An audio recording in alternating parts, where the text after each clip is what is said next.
સત્સંગની શરૂઆત આપણે ગુરુ વંદનાથી કરીશું. ગુરુર બ્રહ્મા ગુરુ વિષ્ણુ ગુરુ દેવો મહેશ્વરા ગુરુ સાક્ષાત પરબ્રહ્મા તસ્મૈ શ્રી ગુરુવે નમઃ. તસ્મૈ શ્રી ગુરુવે નમઃ. જી. તો આપણે છેલ્લા 3 સત્સંગથી નાદની ઉપર ચર્ચા કરી રહ્યા હતા. અનુભવનું જે નિર્માણ કરે છે એવું કહી શકાય. એના મોડલ ને અગર આપણે લઈએ, એની પરિકલ્પના લઈએ તો અનુભવની શું થવાની પ્રક્રિયા છે, એના મૂળમાં શું છે, તો એમાં આપણે જોયું કે આપણે નાદની પરિકલ્પના લઈ શકીએ એને સમજવા માટે. અને હવે આજે આપણે તન્માત્રાની ઉપર ચર્ચા કરવાના છે. તો મનનના પ્રશ્નથી શરૂ કરીએ. જી. અચ્છા. તો પહેલો પ્રશ્ન છે કે તન્માત્રા શું છે? તો બોધિ વાર્તા પ્રમાણે જે આપણે જ્ઞાન દીક્ષા કાર્યક્રમમાં ગુરુજીએ કીધું છે કે તન્માત્રા એટલે અતિ સૂક્ષ્મ તત્વ, એકદમ નાનામાં નાનો અનુભવ, એક ઇકાઈ કે જેનાથી નાનો અનુભવ મળવો મુશ્કેલ હોય એને તન્માત્રા કહી શકાય. તો તન્માત્રા જે છે તે નાદ અને ઇન્દ્રિયોની વચ્ચે છે. બરાબર, એવું કહી શકાય કે ઇન્દ્રિયો નાદને પકડે છે, પરંતુ અનુભવ એને તન્માત્રાનો થાય છે. બરાબર, તો એ રીતે આપણે કહી શકીએ કે નાનામાં નાનો અનુભવ જે છે કે જેનું વધારે બીજું વિઘટન નથી કરી શકાતું.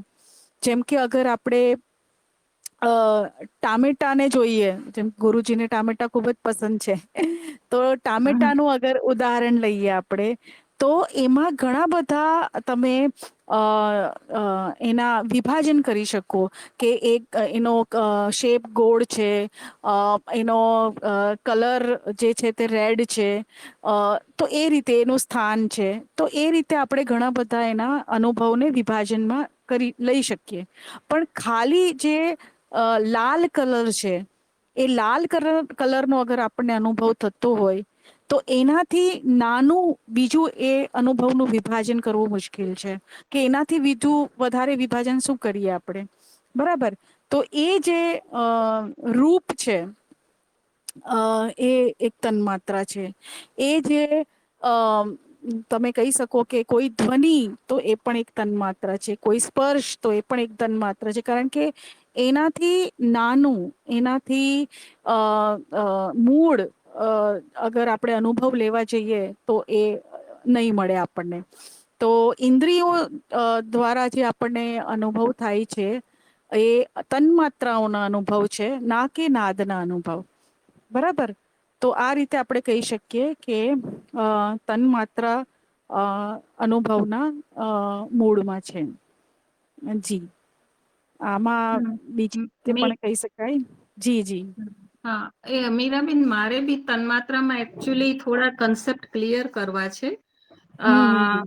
તો હું જેવી રીતે તન્માત્રાને સમજી છું, એમાં અગર કઈ ભૂલ હોય તો મને કહેજો. જી જી. કે જેવી રીતે તન્માત્રા છે, જેવી રીતે નાદ રચના, નાદ છે એ હમ આપણી સામે ત્યારે જ જેવી રીતે હવે સપોઝ કે આ એક મને ખુરશી દેખાઈ રહી છે સામે, તો હમ ખુરશી એ ઘણી બધી નાદ રચનાઓનું સંયોજન થઈને એક આવું રૂપ સામે આવ્યું છે અને એનો મને અનુભવ થઈ રહ્યો છે. તો હમ તન્માત્રા, હવે જેવી રીતે તમે ટામેટાનો એક્ઝામ્પલ આપ્યું કે ટામેટા છે એ ઘણી બધી તન્માત્રાઓનું એક હમ. સંયોજિત રૂપ છે અને સંયોજિત રૂપ. રચનાના રૂપે આપણને સામે દેખાય છે. હવે હમ આપણે એમાંથી ખાલી કલરનો એક અનુભવ લઈએ કે મને લાલ રંગનું ટામેટું દેખાય છે, તો લાલ રંગ જે છે એ તન્માત્રા છે.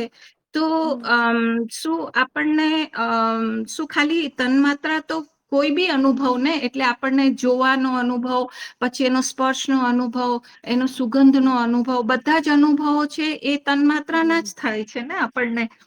તો જી જી જી હવે સપોઝ કે લાલ રંગનો આપને અનુભવ થયો એ આંખનો અનુભવ છે. હવે હું હમ ટામેટાને અડું તો ટામેટાને અડવાથી મને જે સ્પર્શનો અનુભવ થાય છે, તો હમ એ જે અનુભવ છે ટામેટાનો, સ્પર્શનો અનુભવ, એ બી મને તન્માત્રાનો જ જી અનુભવ જી થતો જી હશે. બિલકુલ તો બિલકુલ બિલકુલ. હમ હા, તો હવે આ જે તન્માત્રા છે, એટલે મને જે પણ અનુભવો થઈ રહ્યા છે એ બહુ નાનામાં નાની તન્માત્રાનો અનુભવ થઈ રહ્યો છે. તો પણ એ બી પાછી તન્માત્રા, એટલે જે નાદ રચના છે એ કમ્બાઈન થઈને એક વસ્તુનું રૂપ લઈ રહ્યું હમ છે, અને મને એનો અનુભવ થઈ રહ્યો છે. હવે એ અનુભવ બહુ નાનામાં નાનો અનુભવ છે એવું કહેવામાં આવે છે, કે તન્માત્રા એટલે કે બધાથી નાનામાં નાની જે અનુભવ છે એનો. અને અનુભવ શું છે? તો નાદ રચના છે. નાદ હમ રચના નો અનુભવ છે, અને નાદ રચનામાં નાનામાં નાની જે ઈકાઈ છે એનું આપણને અનુભવ થઈ રહ્યો છે. હમ તો હમ તો પણ એટલે મને આ એટલા માટે કન્ફ્યુઝન થાય છે કે તન્માત્રા જે છે એ તો ટામેટું છે, એ તો ઘણી બધી નાદ રચનાઓ ભેગી થઈને એક રૂપ આવ્યું છે સામે. હમ અને હમ અને પાછું એવું બી કહેવામાં આવે છે કે નાનામાં નાનો જે અનુભવ છે એનો થઈ, એટલે એનો મતલબ કે ટામેટું, આ ખુરશી, કે આ મકાન, કે આ નદી, પહાડ જે બી છે એ બધા મને અનુભવ થઈ રહ્યા છે. તો એ નાનામાં નાનો અનુભવ છે.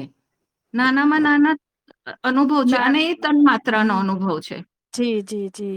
તો આપણે એક કામ કરીએ, આપણે ચોથો પ્રશ્ન લઈએ કે તન હમ માત્રા કેવી રીતે છે. બરાબર હા છે.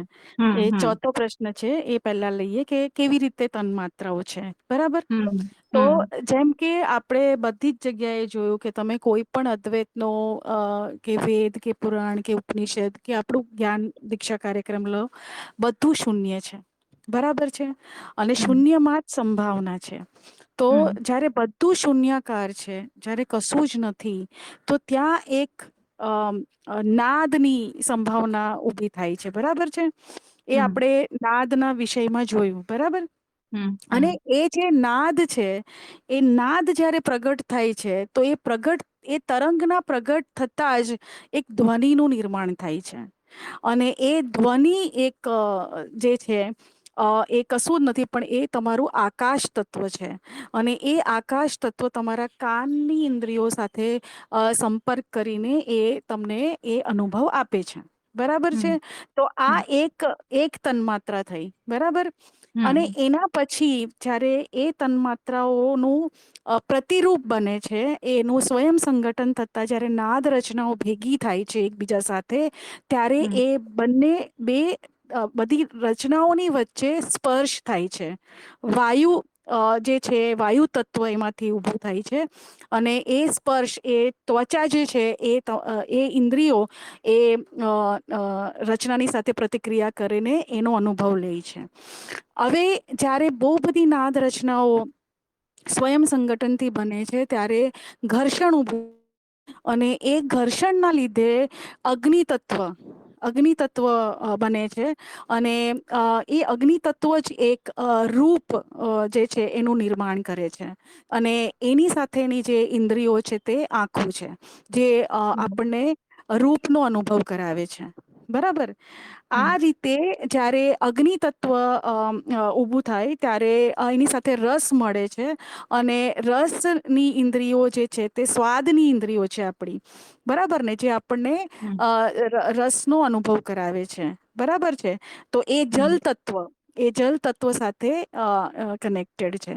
અને અંતમાં જ્યારે એ જે બધા કણો જે છે તે ભેગા થઈને સ્થૂળ રૂપ માં પરિણમે છે, ત્યારે પૃથ્વી તત્વનો જન્મ થાય છે. અને એ ગંધ ગંધ તન્માત્રા સાથે કનેક્ટેડ છે, જે આપણી નાકની ઇન્દ્રિયો દ્વારા આપણે એને અનુભવીએ છીએ. તો આ રીતે એક એક એક એક કરીને બધી તન્માત્રાઓ જે છે તેનું નિર્માણ થાય છે. અને આપણે જ્યારે ટમાટરને જોઈએ છે ત્યારે અનગિનત તન્માત્રાઓને આપણે એક સાથે જોઈ રહ્યા છે. આપણે જ્યારે પણ કોઈ દ્રશ્યને જોઈએ ત્યારે અનગિનત તન્માત્રાઓ એક સાથે જોઈ રહ્યા છે, કે જેમાં અગર એક ગુલાબનું ફૂલ છે તો એ ગુલાબના ફૂલની સાથે તમને એનો આકાર પણ જોવા મળે છે, એમાં ગંધ તન્માત્રા પણ જોવા મળે છે, બરાબર ને?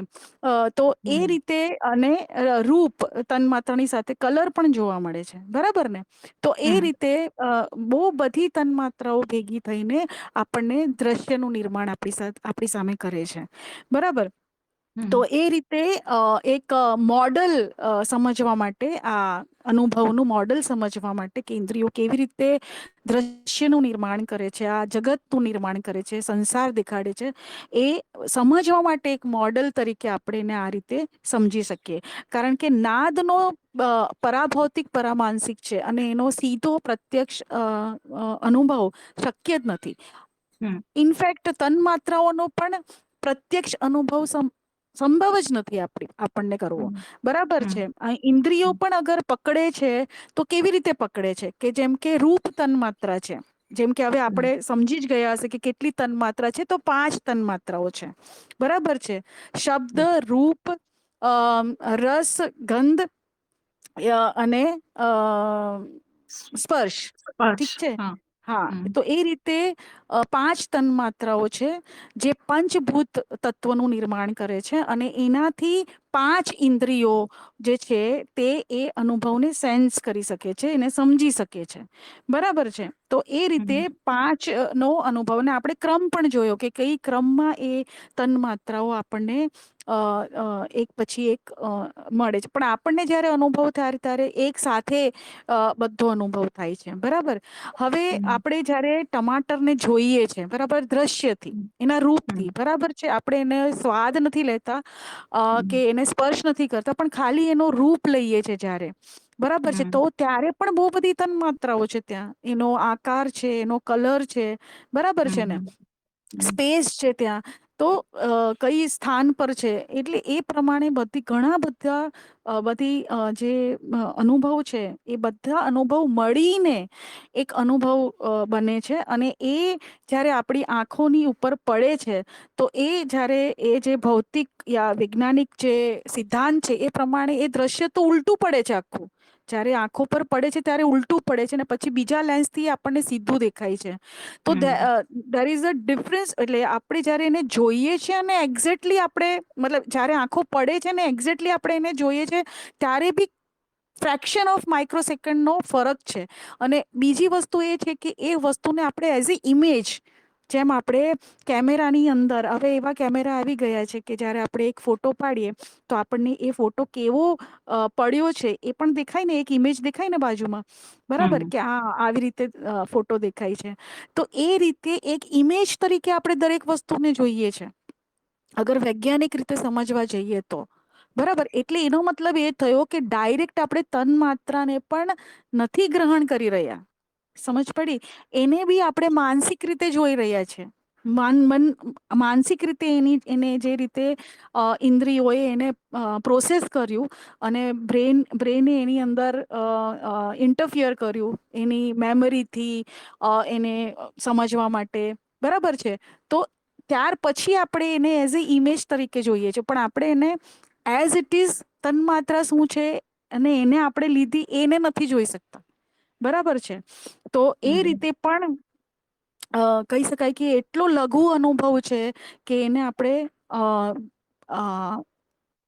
ડાયરેક્ટ ગ્રહણ નથી કરી શકતા. એને આપણે કહી શકીએ કે ભાઈ એક માધ્યમ છે વચ્ચે, અને એના દ્વારા આપણે એને લઈએ છે એ અનુભવને, બરાબર? જી જી. જી. હા, તો આમાં કઈક જોડવું છે તમારે? ના, બસ એટલે હવે ઘણું ક્લિયર થયું કે તન્માત્રા જે છે એ અનુભવ જે છે એ નાનામાં નાનો અનુભવ છે. એટલે એવું કહી શકાય કે આપણને જે બી અનુભવો થઈ રહ્યા છે એ બધા નાનામાં નાના અનુભવો કેમ થઈ રહ્યા છે? કેમ કે આપણી પાસે ઇન્દ્રિયો એવી છે કે જે ગરણીના રૂપે કામ કરે છે, અને મોટા અનુભવો આપણી ઇન્દ્રિયો એને ના લઈ શકે. એટલે નાના અનુભવોથી કોઈ અર્થ નીકળે, એનો કોઈ સંયોજન થાય અને આપણનો કોઈ અનુભવ થઈ શકે અને આપણને સમજ પડી શકે. એટલા માટે આપણી ઇન્દ્રિયો આ નાના અનુભવો, એ જે મોટો અનુભવ હશે, વાસ્તવિક અનુભવ શું હશે આપણને નથી ખબર, એમાંથી એ ગાળીને આપણને નાના અનુભવો આપે છે. એટલા માટે કે આપણે એનો કોઈ અર્થપૂર્ણ ઉપયોગ કરી શકીએ. એટલા માટે આપણને જેટલો આપણું જે શરીર છે એ એવું કહેવાય કે એક ઇન્દ્રિયો જ છે આખી. કેમ કે આખું શરીર આપણું આ જે સ્પર્શનો આખો અનુભવ છે આખા થ્રુઆઉટ આપણે આખા બોડીમાં થાય છે. એવું નથી કે કોઈ હાથ પગમાં જ થાય છે, આખા બોડીમાં આપણને અનુભવ થાય છે. એટલે આખું આપણું જે શરીર છે એ ઇન્દ્રિયો જ છે. એટલે આ ઇન્દ્રિયો જ આખું ઇન્દ્રિયોનું જ ઘર છે આ શરીર. અને એટલા માટે છે કે તમને આ દુનિયાનો અનુભવ થાય. અને એ દુનિયાનો અનુભવ તમને કેવો થશે? તો જેવી તમારી ઇન્દ્રિયો છે. હા, તો ઇન્દ્રિયો જો આપણી બદલાઈ જાય તો અનુભવ બદલાઈ જશે. હા. અ, જે પ્રમાણે તમારા વિષયો છે, બરાબર છે. હમ ઇન્દ્રિયો તો જે છે, જેમ કે તમારી કાનની ઇન્દ્રિયો. અચ્છા, ઇન્દ્રિય આપણને કોને કહીએ છે? એમ તો આપણે હવે આગળનો વિષય ઇન્દ્રિયો જ લેવાના છે. પણ ઇન્દ્રિયો, કાન, નાક એ ઇન્દ્રિયો નથી. પણ કાનની અંદર જે સૂંઘવાની સેન્સ બને છે, એને હમ જ્યારે આપણે એને સૂંઘીએ છીએ, એ જે પ્રક્રિયા થાય છે એ હમ ઇન્દ્રિય છે. બરાબર છે. હમ ઘણા લોકોને કાન હશે પણ સંભળાતું નથી. બરાબર, મતલબ કે હમ એ ઇન્દ્રિય કામ નથી કરતી. તો હમ જે ટ્રાન્સડ્યુસર, યા પછી આપણે કહી શકીએ ને કે મોબાઈલની અંદર એક રિસીવર હોય છે, જે બહારના તરંગોને રિસીવ કરીને એને એનાલોગથી ડિજિટલમાં કન્વર્ટ કરે છે. બરાબર ને? તો જ તો હમ મોબાઈલ એને સમજી શકે કે ભાઈ એ ડેટા હમ કયા આવ્યા છે. બરાબર. એ જ રીતે તમે કહી શકો કે ભાઈ ઇન્દ્રિયો શું કામ કરે છે. તો ભાઈ બહારની જે પણ તરંગો છે એને હમ પકડી, બરાબર છે, અને એના પછી અગર કાન હશે તો એ પ્રમાણેના ઇલેક્ટ્રિક સિગ્નલમાં એને કન્વર્ટ કરીને બ્રેન સુધી પહોંચાડશે. અને બ્રેન પછી પ્રોસેસ કરે છે એને સમજવા માટે. બરાબર હમ છે. કારણ કે અને એની અંદર એના પાસ્ટ એક્સપિરિયન્સીસ જે પણ હશે, એની સ્મૃતિઓ જે પણ હશે, અને એના વિષય, સૌથી ઇમ્પોર્ટન્ટ વસ્તુ છે કે કયા વિષય છે એની અંદર, વ્યક્તિમાં એના સંસ્કાર, એ પ્રમાણે પછી એને લે છે. બરાબર છે. દરેક વ્યક્તિ દરેક વસ્તુને અલગ તરીકે લે છે. બરાબર ને? કેમ અલગ તરીકે લે છે? કારણ કે વિષય છે. અને તન માત્રાઓ પણ ત્યારે જ એટ્રેક્ટ થાય છે જ્યારે એ ઇન્દ્રિયોને વિષય મળે. બરાબર ને? આંખોને દ્રશ્ય મળે એટલે તન્માત્ર જાગૃત થઈ જાય. કાનને ધ્વનિ મળે એટલે તન્માત્ર જાગૃત થઈ જાય. બરાબર. પણ ઘણી બધી વાર આપણા આંખ, કાન બધું ખુલ્લું હોય છે, અને આગળ સામે દ્રશ્ય પણ ચાલુ હોય છે, તો પણ નથી ખબર પડતી.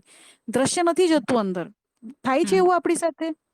બરાબર. હમ કેમ થાય છે? કારણ કે આપણે મનના કોઈ બીજા વિચારોમાં જ ખોવાયા છે.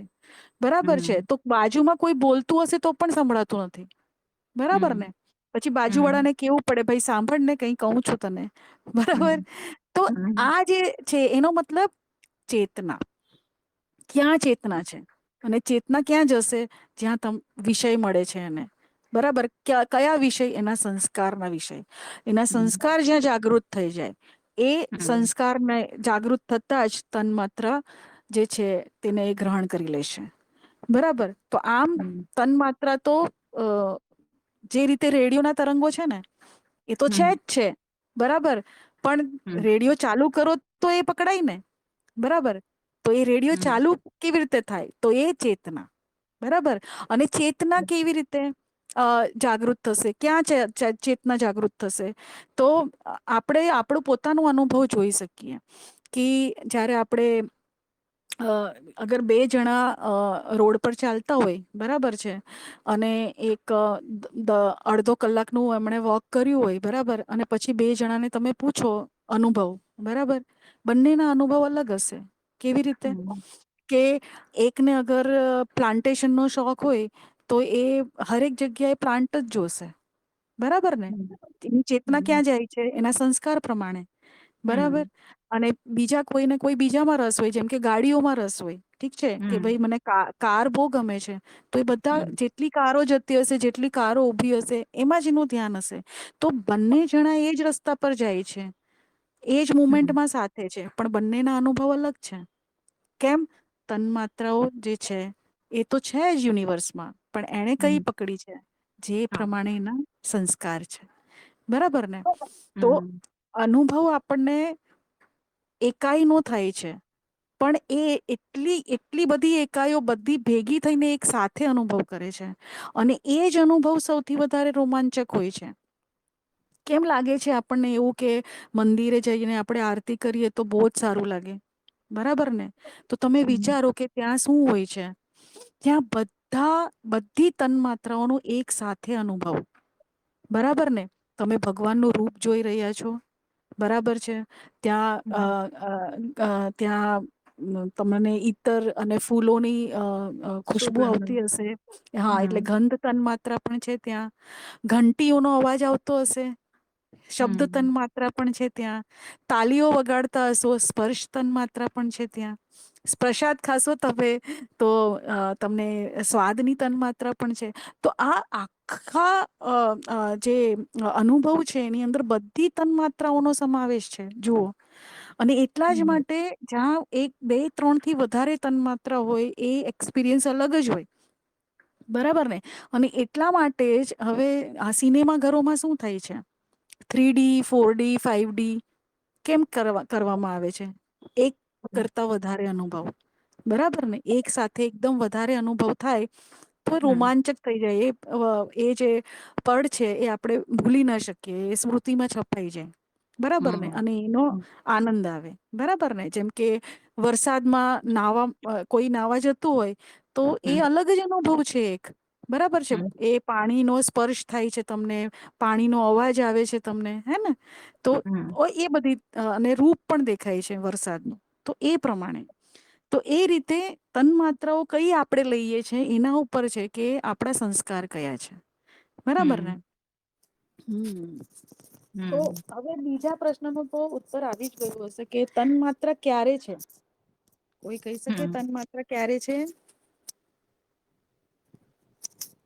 એટલે જ્યારે તમે તમારા સંસ્કાર જે પ્રમાણે હોય એ પ્રમાણે તમે અનુભવોને ગ્રહણ કરો અને એ અનુભવતી તમને થતી હોય, અનુભવો થવા માંડે એટલે તન્માત્રાઓ એવું કહેવાય કે તન્માત્રાઓ તો હર સમય છે, પણ તમે કોને રિસીવ કરો છો, કોને પકડો છો તમે, એ તમે તમારા સંસ્કાર પ્રમાણે પકડો છો. એટલે જ્યાં તમે ફોકસ થાવ છો ત્યાં આગળ સંસ્કાર પ્રમાણે ફોકસ થાવ છો અને તન્માત્રાઓનો તમને અનુભવ થવા માંડે છે.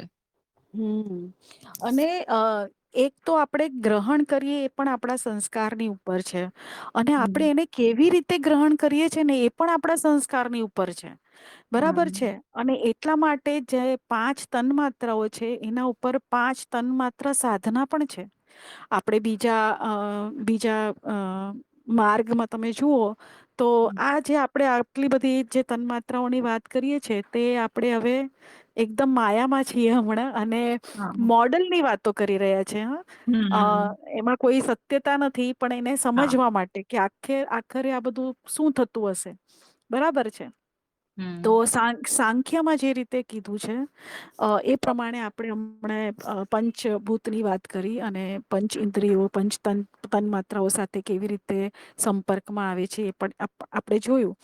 અને સંસ્કાર પ્રમાણે જે તન્માત્રા આપણે ગ્રહણ કરીએ છીએ એમાં પણ કેવી રીતે ગ્રહણ કરીએ છે એ પણ બહુ ઇમ્પોર્ટન્ટ છે. એ પણ સંસ્કાર પ્રમાણે છે. કે બે જણા એક જ દ્રશ્ય જોય છે. દ્રશ્ય પણ બીજું નથી. એક જ હમ દ્રશ્ય જોય છે અને તો પણ એમના અનુભવ અલગ છે. કેવી રીતે? તો એકને માન્યતા છે અને માન્યતા વશ એ જોઈ રહ્યા છે અને બીજાને માન્યતા નથી. બરાબર છે? તો એ રીતે અગર હવે એક દ્રશ્ય આપણે કહીએ. બરાબર છે? કે એક માણસ જે છે તે ચપ્પલ પહેરીને મંદિરે જાય છે અંદર. બરાબર છે, ભગવાનને દર્શન કરવા માટે. હવે એ દ્રશ્ય બે જણા જોઈ છે, બરાબર હમ છે. એક તમે કહી શકો કે એક ફોરેનર છે જેનામાં કોઈ માન્યતા નથી કે ભાઈ શું કોઈ રૂલ હોય આની અંદર જવા માટે, હમ અને એક છે જે સંસ્કૃતિ સાથે જોડાયેલા હોય, તો એના હમ એના અંદર તરત જ આવશે દ્રશ્ય જોતાની સાથે જ. બરાબર ને? તો બંનેના હમ અનુભવ અલગ છે ને, બરાબર. હમ તો હર વખતે આપણે આપણી માન્યતાઓને, ધારણાઓના પ્રમાણે એ તન્માત્રાઓને પણ ગ્રહણ કરીએ છીએ, બરાબર. તો એ સમયે જ જ્યારે ગ્રહણ થતું હોય એ જ સમયે એને જ્ઞાન આપવું જરૂરી છે, બરાબર છે. અને એ માન્યતાઓને તોડવાની જરૂર છે કે હર માન્યતાની ધારણા જે કોઈ પણ આપણા અપ્રોક્ષ અનુભવ પર આધારિત ના હોય, આપણા તર્ક પર આધારિત ના હોય, તો એ પ્રમાણે એને સાચી રીતે ગ્રહણ કરવાની જરૂર છે. એને સ્વીકારવાની જરૂર નથી માન્યતા પ્રમાણે, બરાબર ને? તો એ હમ પણ ખૂબ જ જરૂરી છે, બરાબર ને? હમ જી. હા. ચોથો પ્રશ્ન હતો. ત્રીજો. નહીં, ત્રીજો. હમ તન્માત્રા ક્યાં છે?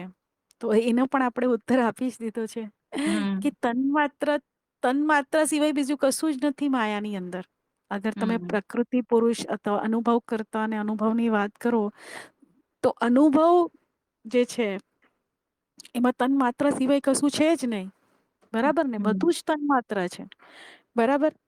તો હમ ક્યાં છે? તો એ સર્વત્ર છે એમ કહી શકાય, બરાબર છે. આજે એક અગર શબ્દ તન માત્ર આપણે વાત કરીએ તો એ બ્રહ્મનાદની જેમ બ્રહ્માંડમાં બધે જ છે, હમ બરાબર હે ને? એવી જ હમ રીતે તમે રૂપ તન માત્રાની વાત કરો તો ક્યાં રૂપ નથી, બરાબર. તો એ જ રીતે બધી તન્માત્રાઓ જે છે તે હંમેશા છે ને બધે જ છે, બરાબર. એ યુનિવર્સમાં બધી જગ્યાએ છે. એક પ્રશ્ન ઊભો થાય છે કે હવે સપોઝ કે આપણે સ્વપ્ન જોઈએ તો હમ આપણને સ્વપ્નમાં જે અનુભવો થાય છે, હમ તો સ્વપ્નના જે અનુભવો હોય કે એમાં બી મને રૂપ દેખાય છે, એમાં બી રંગ દેખાય છે, એમાં હમ પણ અનુભૂતિઓ હોય છે. તો હમ શું એમાં એ જે અનુભવ છે એ અનુભવો બી તન્માત્રાના અનુભવો છે, એવું જી કહી શકાય? જી જી જી, બિલકુલ બિલકુલ. એ પણ અનુભવ તન્માત્રાના જ અનુભવ છે જે સૂક્ષ્મ ઇન્દ્રિયો ગ્રહણ કરે છે. અહીંયા આપણે સ્થૂલ હમ ઇન્દ્રિયો, સ્થૂલ વસ્તુઓને ગ્રહણ કરે છે, ત્યાં સૂક્ષ્મ ઇન્દ્રિયો સૂક્ષ્મ તરંગોને ગ્રહણ કરે છે.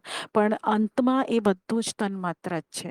અને અંતમાં કોઈ જ વસ્તુ સ્થૂલ નથી, બધું સૂક્ષ્મ જ છે, હમ બરાબર ને?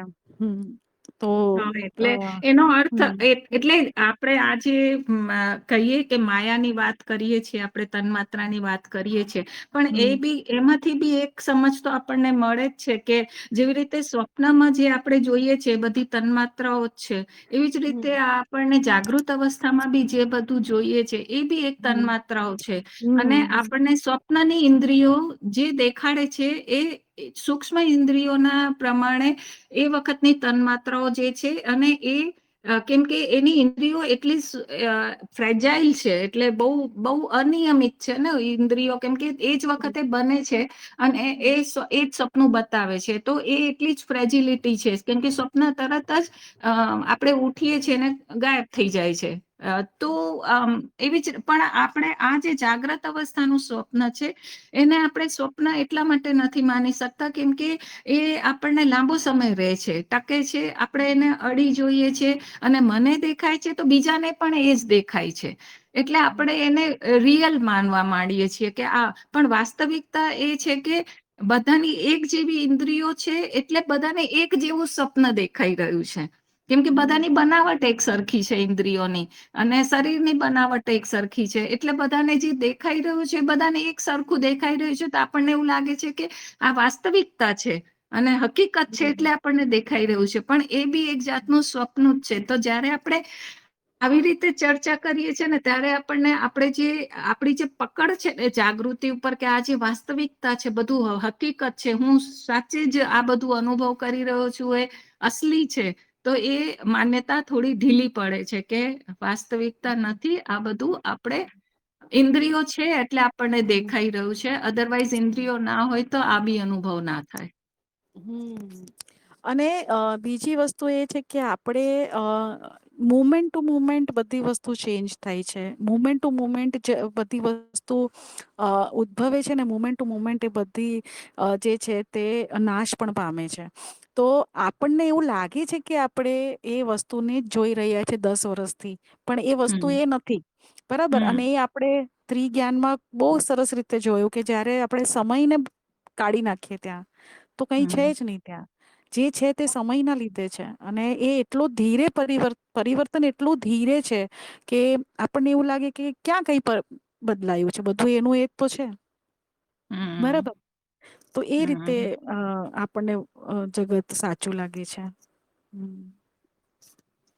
હા, એટલે આપણે એકચ્યુઅલી પેલું જે મૂવી પહેલા જૂના જમાનામાં એટલે જે મૂવી બને એમાં કેવું હોય કે એક ઇમેજ હોય, પછી બીજી ઇમેજ હોય, પછી ત્રીજી ઇમેજ હોય અને પછી એને સ્પીડમાં ફેરવે તો એવું લાગે કે આ ચાલી રહ્યું છે. પણ વાસ્તવિકતા શું છે કે એ બસ એક ઇમેજ છે, પછી બીજી ઇમેજ છે. તો આપણું મન જે છે ને એ એક એક ઇમેજને નિરંતરતા આપી દે છે, એને સમયમાં ગોઠવી દે છે કે હવે મારા ઘરે આ ફ્રીજ પડ્યું છે એ 10 વર્ષથી આમને આમ જ છે, તો હું એવું સમજુ છું કે આ એવું ને એવું જ છે, પણ એમાં એક અંદર ચેન્જ આવી ગયું છે. પણ મારી જે બુદ્ધિ છે કે આ કાલે જે ફ્રીજ જોયું હતું ને એનું એ જ ફ્રીજ આજે છે, પણ વાસ્તવિકતા એ છે કે ફ્રીજમાં ચેન્જ આવી ગયું છે, પણ મારું બુદ્ધિ એને એવું કે છે કે આ એ જ ફ્રીજ છે અને જે કાલે હતું અને આજે બી એ જ છે. પણ વાસ્તવિકતા એ છે કે એ ચેન્જ થઈ ગયું છે, પણ આપણું એ ચેન્જ બુદ્ધિ પકડતી નથી, એને એવું કે છે કે આ એ જ છે.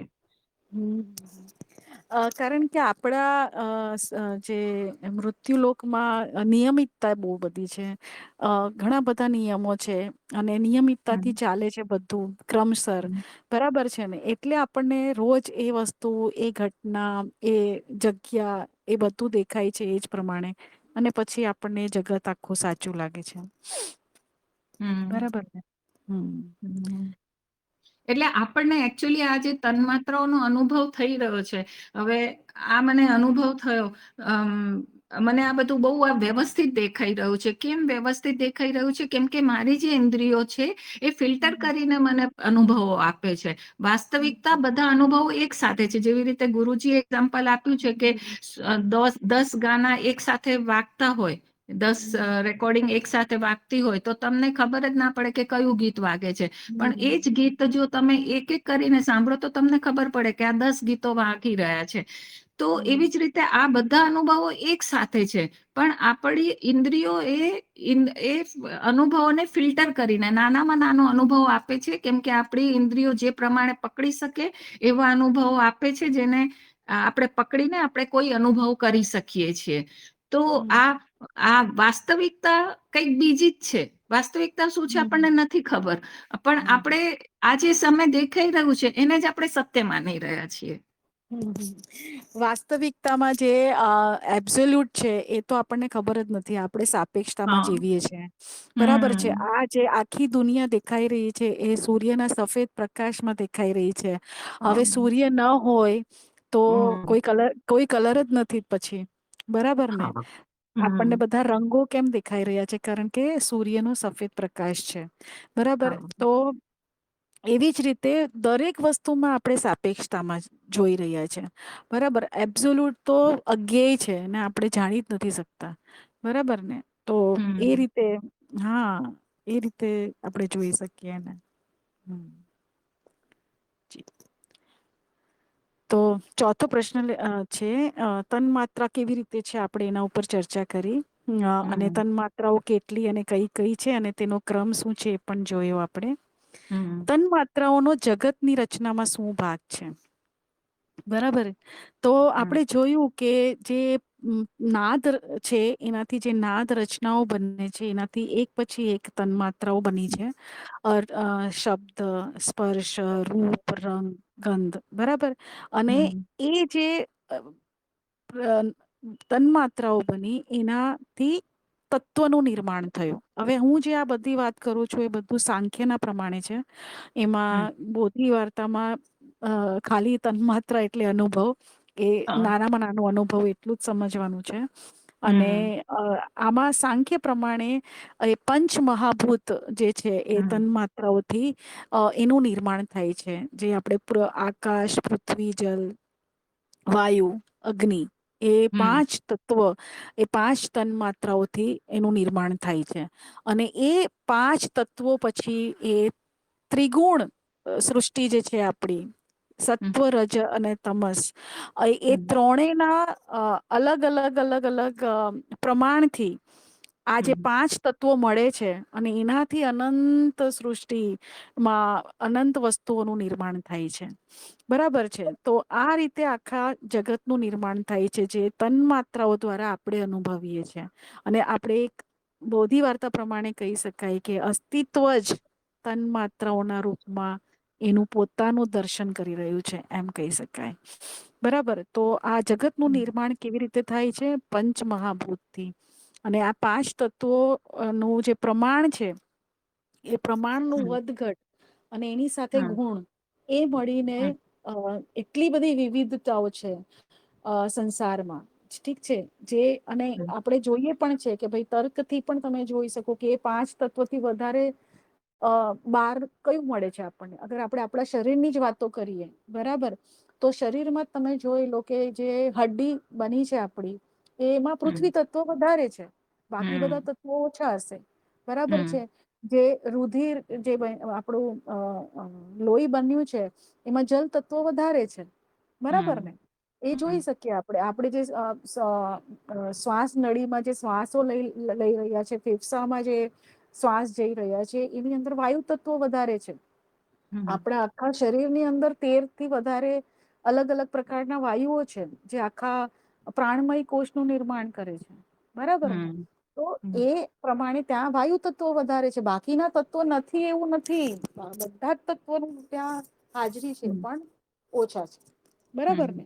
તો એ રીતે આપણે કહી શકીએ કે ભાઈ આ બધી જ વસ્તુઓનું નિર્માણ કેવી રીતે થાય છે, એ પંચતત્વો. એ પંચતત્વો ક્યાંથી આવ્યા? પંચ તન્માત્રા. એ પંચ તન્માત્રા ક્યાંથી આવી? નાદ. એ નાદ હમ ક્યાંથી આવ્યો? શૂન્ય. અંતમાં હમ બધું શૂન્ય જ છે. એ રીતે હમ આપણે કહી શકીએ. બરાબર ને?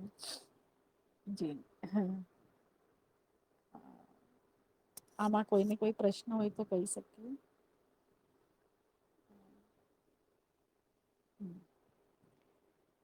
તો આગળનો પ્રશ્ન હતો કે તન્માત્રા અને ઇન્દ્રિયો વચ્ચે શું સંબંધ છે? બરાબર. તો તન્માત્રા જે છે, એમાં આપણે કહી શકાય કે ઇન્દ્રિયો સાધન છે. એ ઇન્દ્રિયો સાધન છે એ તન્માત્રાને ગ્રહણ કરવા માટે અને હમ અનુભવ લેવા માટે. બરાબર ને? અગર હમ ઇન્દ્રિયો ના હોય તો એ તન્માત્રાને ગ્રહણ કેવી રીતે કરાય? જે કેમેરો છે, બરાબર છે, એ કેમેરો અગર સામે દ્રશ્ય છે, તો એ દ્રશ્યને લેવા માટે કેમેરો છે. પણ શું એ ખાલી કેમેરો કામ કરશે? નહીં. એની અંદર બહુ બધી સિસ્ટમ છે બધી, જે એ દ્રશ્યની ઉપર કામ કરશે અને પછી તમને એ પિક્ચર આપશે.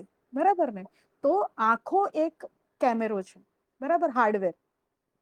અને પછી એ હમ જયારે દ્રશ્ય અંદર જાય છે, તન્માત્રા જયારે અંદર જાય છે, તો એ આંખો દ્વારા એ જે તરંગો આવી એને ઇલેક્ટ્રિક વેવમાં કન્વર્ટ કર્યું અને એને બ્રેન સુધી પહોંચાડ્યું. અને બ્રેનની અંદર પછી એ જે કયું દ્રશ્ય એને એને સમજ્યું.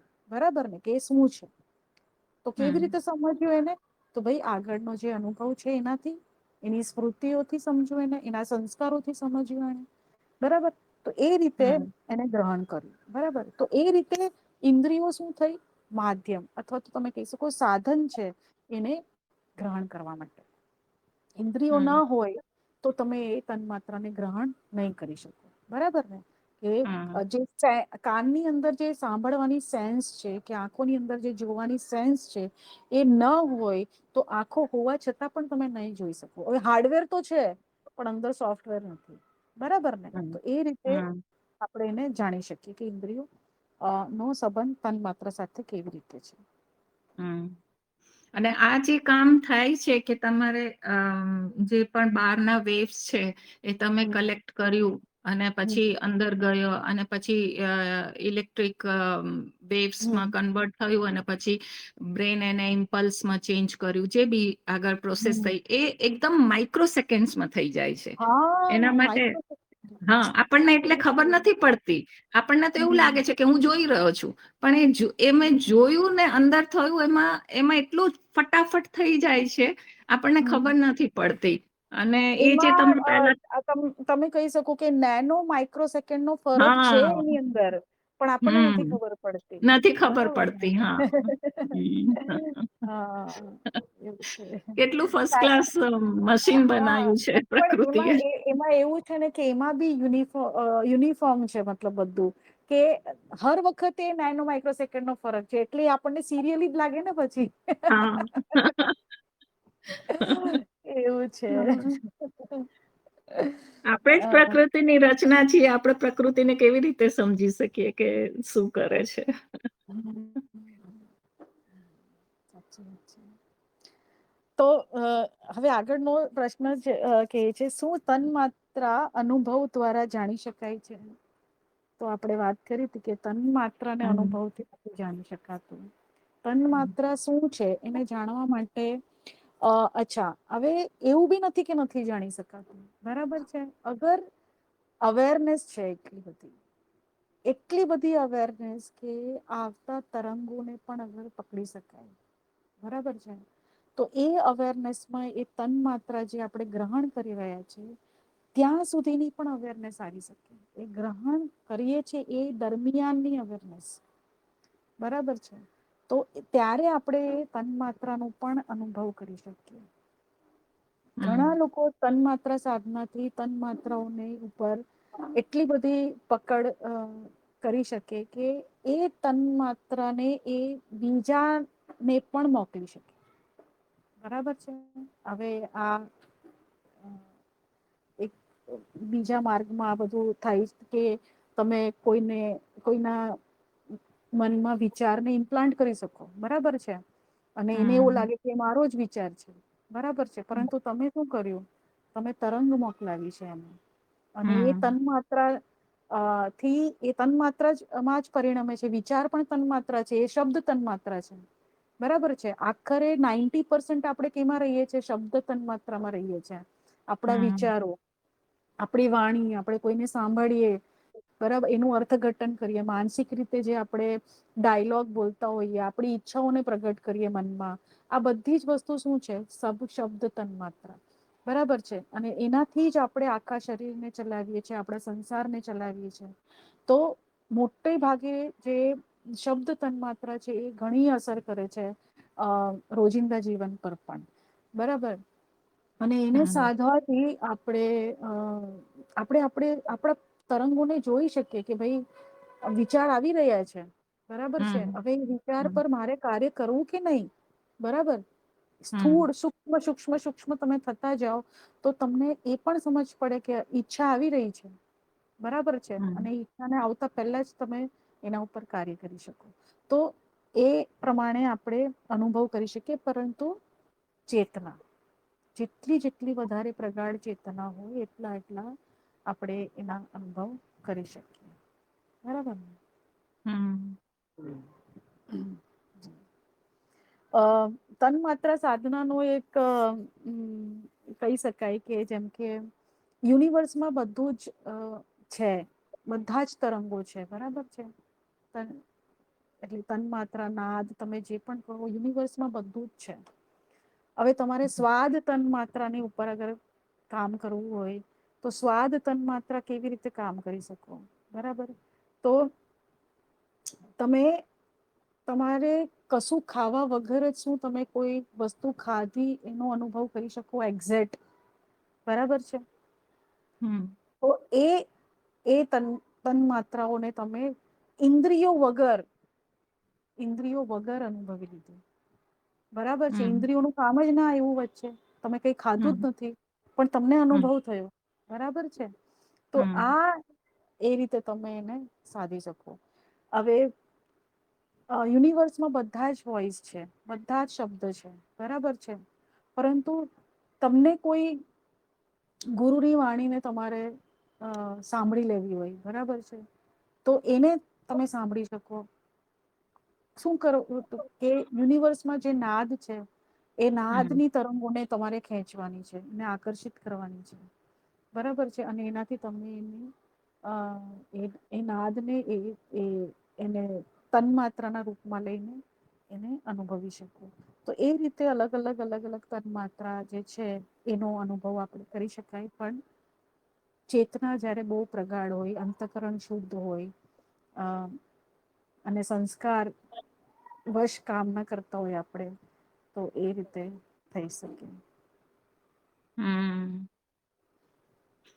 હા, એટલે સંકલ્પ જેટલો તમારો પ્રગાઢ થાય, કેમકે તમે ફોકસ જેટલું કરી શકો, અને જેટલું તમે ફોકસ કરીને તમે સંકલ્પમાં સંકલ્પ શક્તિ તમારી દ્રઢ બને તો તમે કરી શકો. આપણને પોતાને ઘણી વખત એવું લાગે છે, નહીં લાગતું, જેમ કે સવારમાં ચા પીવાની બહુ આદત હોય કોઈને, તો હવે ઉઠ્યા નથી હજી, પણ સુતા સુતા જ એવું લાગે છે કે અરે કોઈ આદુ વાળી ચા બનાવતું લાગે છે.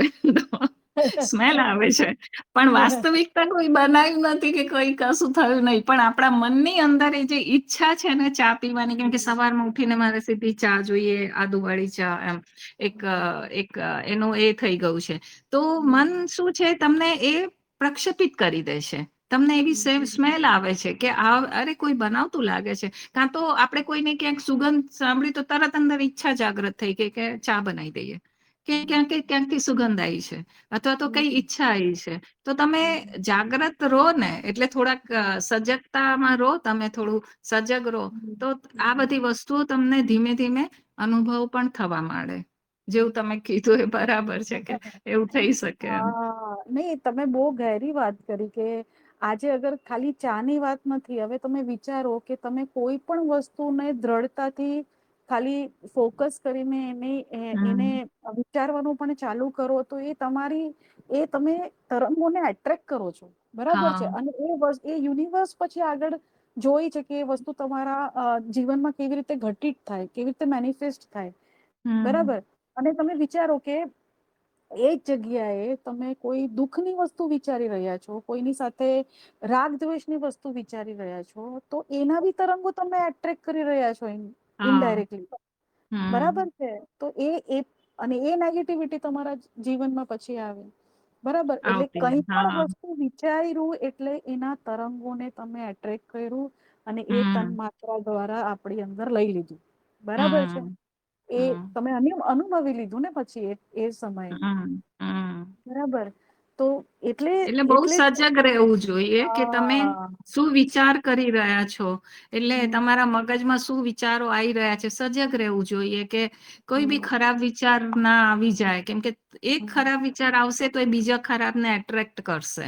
કરશે આજે હા અત્યારે યુદ્ધ ચાલી રહ્યું છે, આપડે એવું હમ કહીએ છીએ કે બહુ, એટલે હું પોતે બી ન્યૂઝ જોઉં છું, પણ મને એવું લાગે છે કે ના જોવું જોઈએ, કેમ કે તમે જેટલું જુઓ છો તમારું મગજ એટલું જ એનાથી જ હમ ભરાય છે, એ જ વિચારોથી. અને એ વિચારો તમે તો ચલો ખતમ થઈ જશો, પણ તમારી સ્મૃતિ તો રહેવાની જ છે. વિશ્વ હમ સ્મૃતિમાં સંચિત થવાની છે, ક્યાંક ને ક્યાંક જવાની. તો એક તો ઓલરેડી યુદ્ધ થઈ રહ્યું છે, બાકી આટલા લોકો એ યુદ્ધના સમાચારો જોઈ રહ્યા છે, તો કેટલા મલ્ટીપ્લાય થતું જાય છે. તો એટલે જ આપણે કહીએ છીએ ને કે પોઝિટિવિટીમાં કેમ રહેવું જોઈએ, બરાબર હમ ને. એટલા માટે જ આપણે કહીએ છીએ કે ભાઈ પોઝિટિવિટીમાં રહો, કોઈ બી એવા નેગેટિવ તરંગોને એટ્રેક જ નહીં કરો. એટલા માટે હમ સવારથી સાંજ સુધી જયારે કોઈ પણ કાર્ય કરીએ, તો આપણે વિચારીએ કે આપણે ક્યાં ઉર્જા આપી રહ્યા છીએ. આપણે જ ઉર્જા હમ આપી રહ્યા છીએ ને એને, બરાબર હા છે. આપણે કોને શક્તિ આપી રહ્યા છે, કઈ વસ્તુને, બરાબર છે. અને હમ એ પ્રમાણે કાર્ય કરીએ પછી, બરાબર. તો હર હમ વખતે કેલ્ક્યુલેશન કરીએ કે ઉર્જા કોને મીરાબેન, આપી રહી છે. જી જી, મીરાબેન પ્રણામ. પ્રણામ પ્રણામ. તો વેદિકાબેને કીધું ને, તો એ પ્રમાણે મારે થોડું પૂછવું છે કે ભાઈ, જે આવા જે આપણે ન્યૂઝ જોતા હોય, હમ અને જોવાઈ જાય ટીવી ઘરમાં ચાલુ હોય તો જોવાય પડે જોવાઈ જતા હોય તો એક જ્ઞાન માર્ગી હોય ને આ બધી વસ્તુ મતલબ આ ન્યૂઝો કઈ દ્રષ્ટિથી જોવા? સાક્ષી ભાવથી. અને એવું જરૂરી નથી કે ન્યૂઝ નથી જોવાના, તમે હેડલાઈન જોઈ લો બસ, પણ પછી આખો દિવસ તમે એ જ જુઓ છો ને એ જ ચાલે છે તો એ ગલત છે કે તમે વધારે ઉર્જા આપી દીધી. પણ હા, તમે દુનિયામાં શું ચાલી રહ્યો છે એનાથી અવેર થઈ ગયા એટલું બહુ થઈ ગયું, બરાબર ને? પણ પછી તો તમે મારું એમ આખો જ દિવસ કેવું એની હા, જ ચર્ચા કે એની જ વાતો ને એ જ જોવાનું એ ગલત છે, બરાબર? મારું એમ જ કેવું છે કે ભાઈ આપણે દુનિયામાં જ છીએ તો દુનિયામાં આવું બધું ચાલતું હોય તો થોડું ઘણી માહિતી તો મેળવી જરૂરી છે, હમ બરોબર ને? હમ પણ હમ આપણે ક્યારેક ક્યારેક યુદ્ધ ચાલતું હોય તો એમાં સામે સામે કોઈના પ્રત્યે રાગ થાય, કોઈના પ્રત્યે દેશ થાય, તો આ ન થાય ને એના માટે શું હમ ખ્યાલ રાખવી મતલબ? હા, તો એના માટે ગુરુજીનું એક જ વાક્ય જે છે તે એકદમ યાદ રાખવું હર પળ, કે જે પણ છે થાય છે તે એ જ પ્રમાણે થવાનું હતું, એ જ સુંદર છે, એ જ પૂર્ણ છે, બરાબર છે? એ વસ્તુ એમ જ થવાની હતી અને એ પહેલેથી થઈ ચૂકેલી છે. એવરીથિંગ પ્રી ડિફાઈન્ડ, બરાબર ને? તો એને આપણે બદલી નથી શકતા.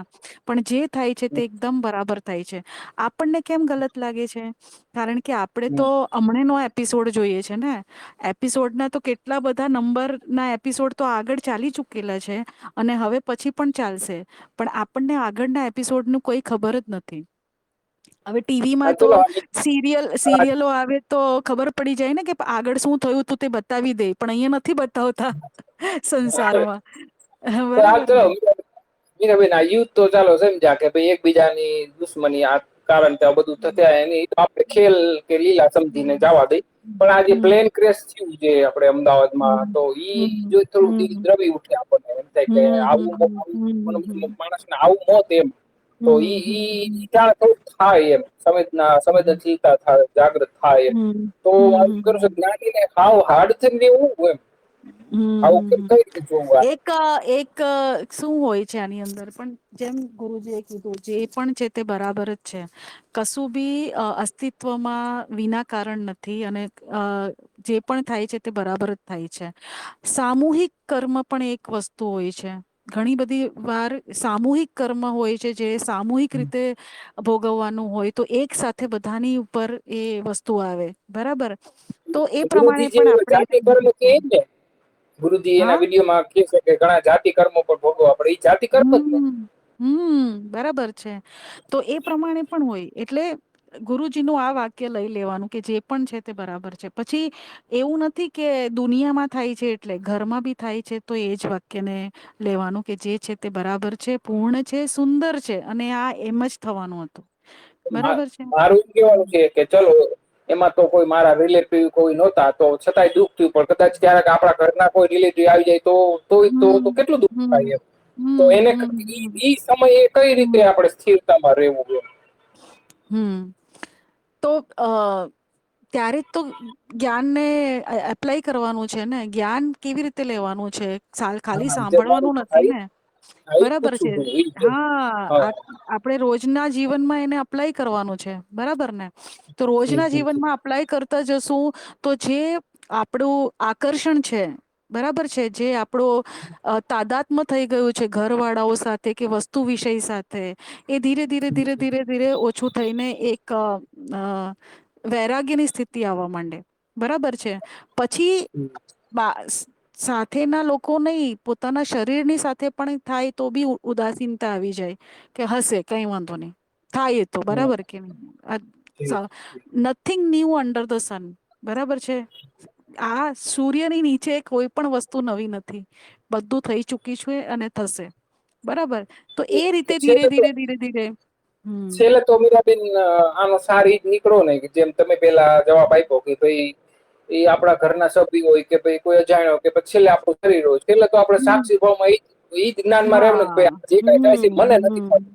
બસ બસ બસ બરાબર, છેલ્લે તો સાર ઈ જ સાક્ષી ભાવ. નીકળશે ને એકદમ કે ભાઈ સરસ. મને કઈ હમ નથી થઈ રહ્યું, જે કઈ થઈ રહ્યું છે મારા મનો શરીર ઉપર થઈ રહ્યું છે, બરોબર ને? જી જી જી, બિલકુલ બિલકુલ. આપે ને હા. છેલ્લે તો હું કોણ છું બીજું તો એ યાદ રાખવાનું, હા આત્મજ્ઞાન. હા બસ. ઈ જે છે તો બીજું કઈ ન બચે પછી તો આનો છેલ્લો રસ્તો આ મને એવું લાગે છે પછી છતાં બીજી ખબર તમારે કાંઈ કેવું હોય તો કયો. ના ના બસ હા આ તો એટલે સૌથી અંતિમ જ્ઞાન છે. પહેલું ને અંતિમ જ્ઞાન આ જ છે. જી જી હા ખમો વાર છે હો. હમ, એમાં હમ. દાદા છે સમજ્યા મીરાબેન જી જી જી. છે એ ઓકે. 85 છે આપણે એટલે મારે બોલે છે. હા બોલો બોલો. આપણે જ્ઞાન માર્ગમાં જ્યારે આવ્યા ને તો જ્ઞાન જી થયું જી તો એનો અર્થ શું થયું કે આપણે સજગતા આવી જાય, આપણામાં ચેતના આવી જાય, એક સજગતા જી આવે. જી હવે સજગતા એટલે શું?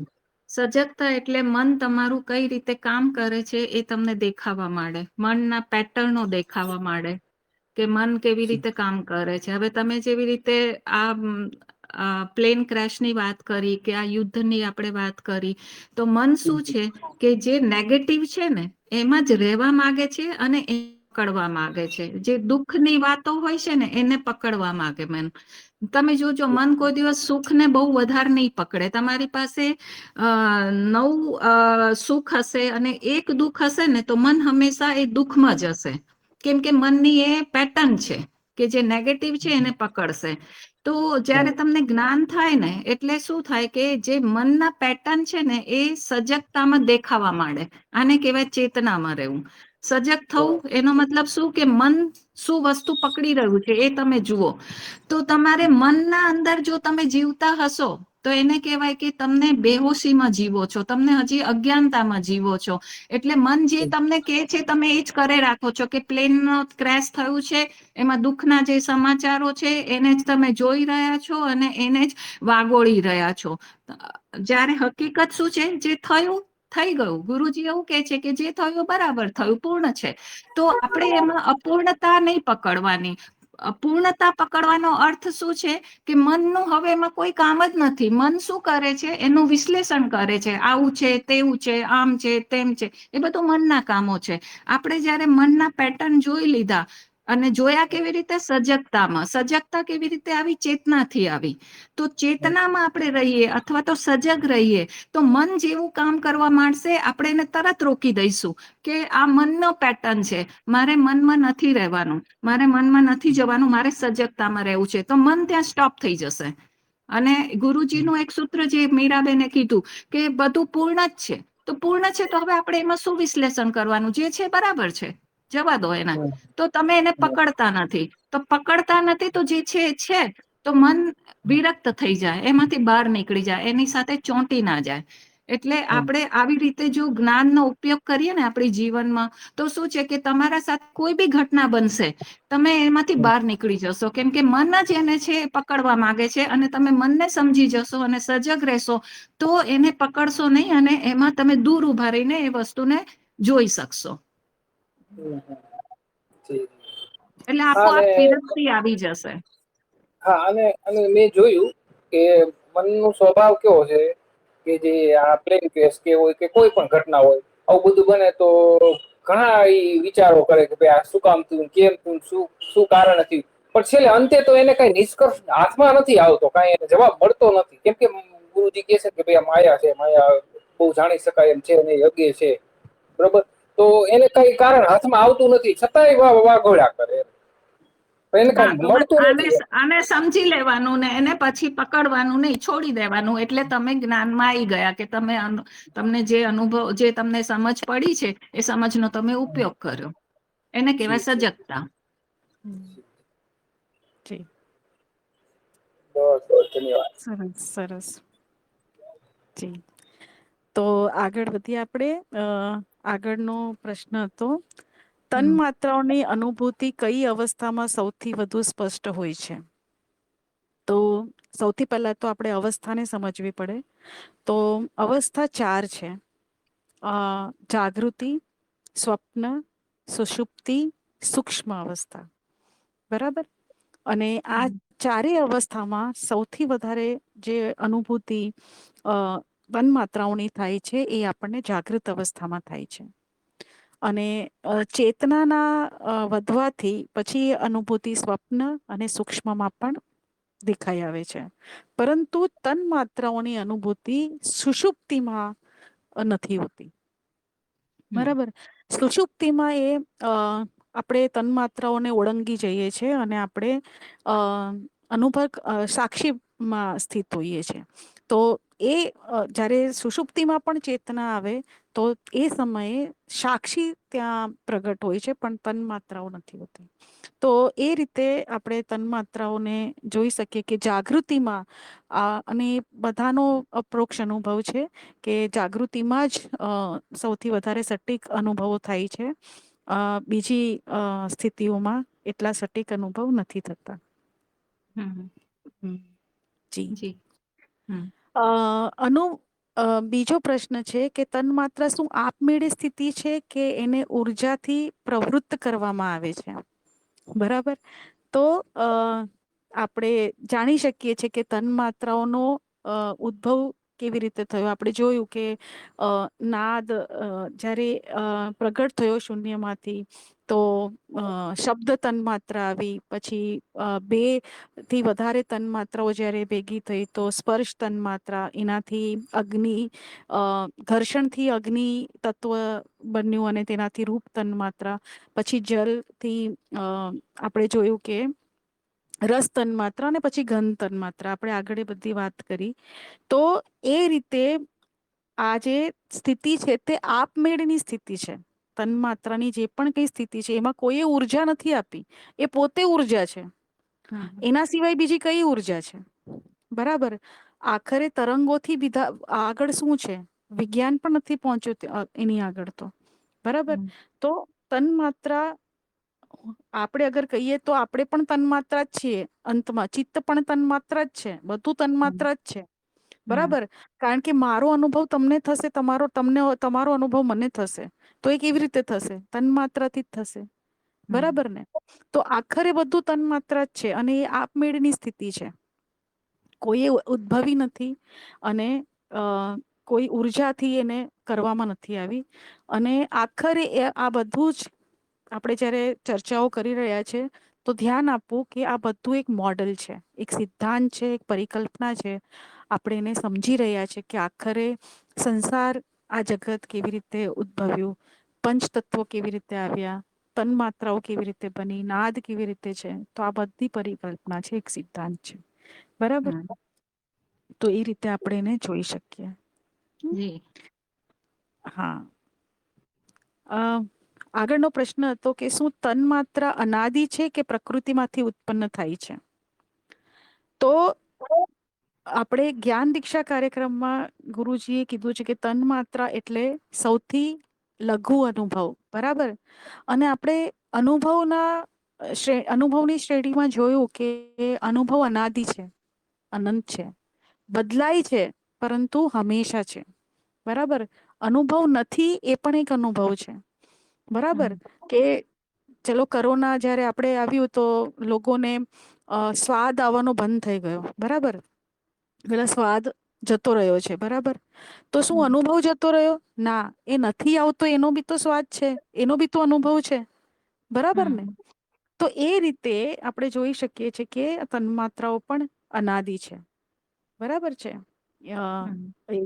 જ્યારથી અનુભવ છે ત્યારથી. પરંતુ તન્માત્રા કેવી રીતે ગ્રહણ થાય છે?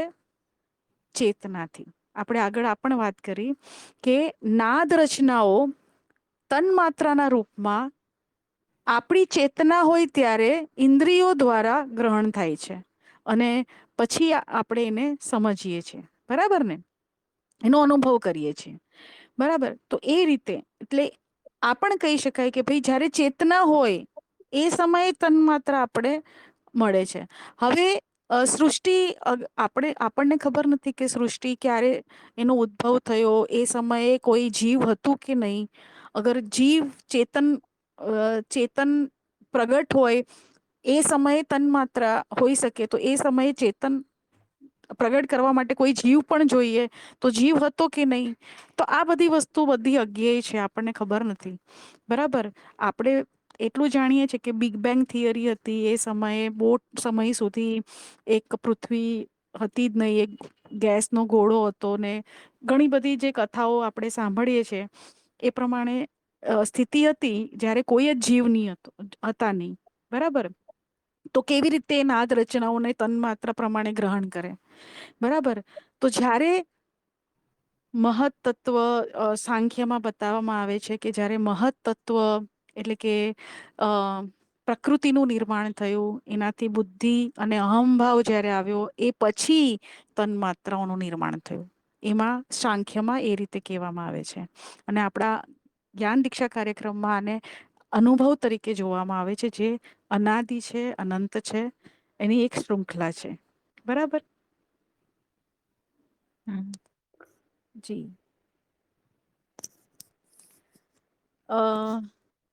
આગળનો પ્રશ્ન હતો કે તન્માત્ર સહજ રીતે અનુભવાય છે કે સાધનાથી જ જાણી શકાય છે. તો આના વિશે તો આપણે બહુ ડિટેલમાં ચર્ચા કરી કે સાધના પણ કોની કરવાની છે? ચેતનાની સાધના. જેટલી ચેતના પ્રગાઢ હોય, જેટલી જે બુદ્ધિ તેજ હોય એ પ્રમાણે તન્માત્રા જે છે તે સહજ રીતે અનુભવી શકાય. પરંતુ આ હમણાં તન્માત્રાઓને અગર અનુભવ કરવું હોય તો વચ્ચે શું જોઈએ આપણને? ઇન્દ્રિય સાધન છે એને ગ્રહણ કરવા માટે. પરંતુ અગર આપણે એને સહજ રીતે અનુભવવું હોય તન્માત્રાને ઓરિજિનલી, કારણ કે આપણે વાત કરી કે બધી જ ઇન્દ્રિયો પ્રોસેસ કરે છે પહેલા અને મસ્તિષ્કમાં એક પરિણામ બનાવે છે ને પછી આપણે એને સમજીએ છીએ. તો એક પ્રોસેસ પછી આપણને એ વસ્તુ સમજાય છે. બરાબર. એટલે કે તન્માત્રાઓને આપણે નથી સમજતા, એની પછીની બધી જે પ્રોસેસ થઈને જે મળે છે. એટલે એકચ્યુઅલ દ્રશ્ય નથી આપણે જોતા, આપણે તો એનો ફોટો જ જોઈએ છે. એ રીતે આપણે જેમ આગળ વાત કરી એ પ્રમાણે થાય છે. તો ઇન્દ્રિયો વગર અગર તન્માત્રાને જોવું હોય તો એના માટે સાધના, ચેતનાની સાધના જરૂરી છે. બરાબર. જી.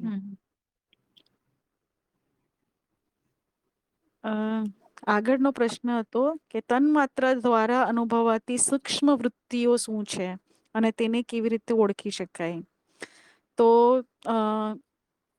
એની પણ આપણે એક વાત કરી કે તન્માત્રા જ્યારે ગ્રહણ થાય છે ઇન્દ્રિયો દ્વારા, તો એ સમયે ગ્રહણ થાય છે એ પણ સંસ્કાર વશ છે અને કેવી રીતે ગ્રહણ થાય છે એ પણ સંસ્કાર વશ છે. આપણે આ બંને વાતો કરી એકદમ ડિટેલમાં.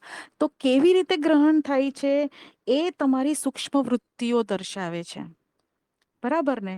એ વૃત્તિઓ જે છે, જેમ કે કોઈ એવી પરિસ્થિતિ હોય કે જે તમારી અનુકૂળ પરિસ્થિતિ ના હોય, તો એ સમયે તમારી અંદર કઈ વૃત્તિઓ જન્મ લે છે? બરાબર છે. તમારી રાગ દ્વેષની વૃત્તિ છે કે ક્રોધની વૃત્તિ છે કે આ બધી વૃત્તિઓ જે છે તે બહાર આવી જાય છે. બરાબર ને? જ્યારે તમારી એ પ્રમાણેની તન્માત્રાઓનું ગ્રહણ થાય છે ઇન્દ્રિયો દ્વારા. તો દર તન્માત્રા જેટલી આપણે 5 તન્માત્રાઓની વાત કરી, એ હર 5 તન્માત્રાઓના સાથે સંકળાયેલી સૂક્ષ્મ વૃત્તિઓ પણ છે. બરાબર છે. જે વૃત્તિઓ ત્યારે જ નજરમાં આવે છે જે સંસ્કારવશ એને વિષય મળી જાય. બરાબર છે ને? એક ઉદાહરણ લઈએ તો કોઈને અગર લેટ્સ સે કે દારૂ પીવાની આદત છે. બરાબર છે. હવે જ્યારે એ વ્યક્તિ એવી જગ્યાએ હોય કે ત્યાં એ વસ્તુ એને મળે જ નહીં. બરાબર છે. તો એ સમયે વિષય સામે નથી. વિષય સામે નથી તો એ કોઈ તન્માત્રા ગ્રહણ કરવું કે એની ઉપર પ્રતિક્રિયા કરવું કે એ વૃત્તિઓને બહાર લાવવી, એ કોઈ જ વસ્તુ થશે નહીં. બરાબર છે. અને ધીરે ધીરે એ પણ ભૂલી જશે કે આવી પણ મને કોઈ આદત હતી. બરાબર છે. પરંતુ સપોઝ 1-2 વર્ષ પછી એ એવા વાતાવરણમાં આવે કે ત્યાં એને એ વસ્તુ દેખાઈ જાય, તો બધી વૃત્તિઓ ઉપર આવી જશે. જે વૃત્તિઓને એને ભૂલાઈ ગઈ હતી, એ બધી વૃત્તિઓ બહાર આવશે. અને એ કેવી રીતે બહાર આવશે? ડબલ 10 ગણી ગતિથી બહાર આવશે. બરાબર ને? તો એ તન્માત્રાઓ જેવી તન્માત્રાઓ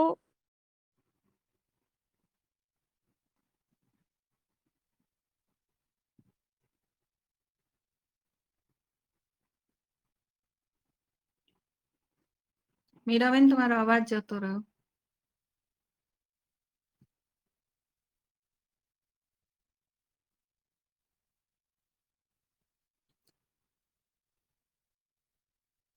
મીરાબેન,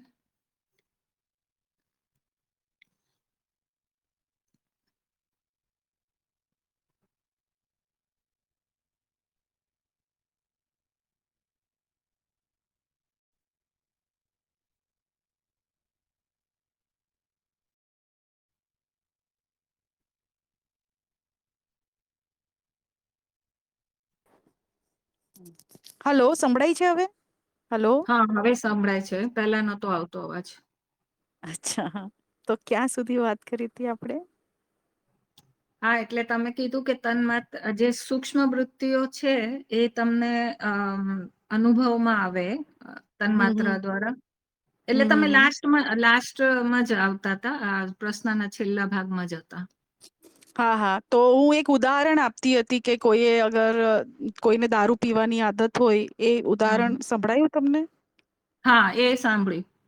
હા હા હા, તો એ જ છે કે જ્યારે પછી એને વિષય સામે મળી જાય તો એ બધી વૃત્તિઓ પછી સામે આવી જાય, સંસ્કારવશ જે પણ હોય તે. તો તન્માત્ર ગ્રહણ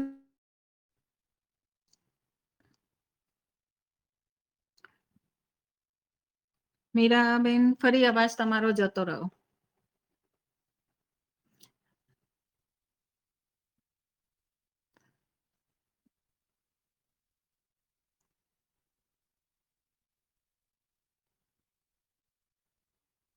હલો, હલો.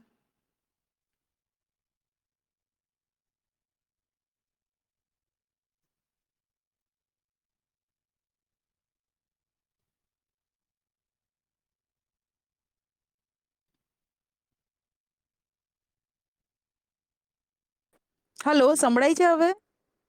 હા, હવે હલો. સંભળાય છે, પણ તમારો અવાજ પહેલા નતો આવતો.